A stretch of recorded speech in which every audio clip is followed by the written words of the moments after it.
Ano na nangyari doon sa 20 pesos per kilo na bigas na ipinangako at binanggit ni Bongbong Marcos ng aming kampanya?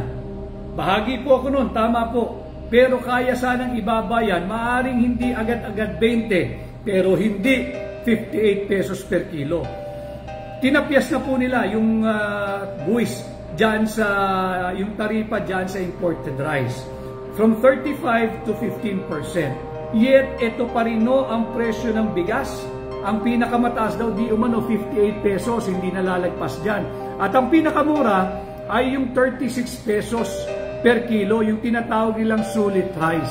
Mga kababayan, yung mga tumatanggap nung akap sa mga tambaloslos, yung 36 pesos na tinatawag na sulit rice, alam po ba niya itsura nung 36 pesos per kilo ng sulit rice?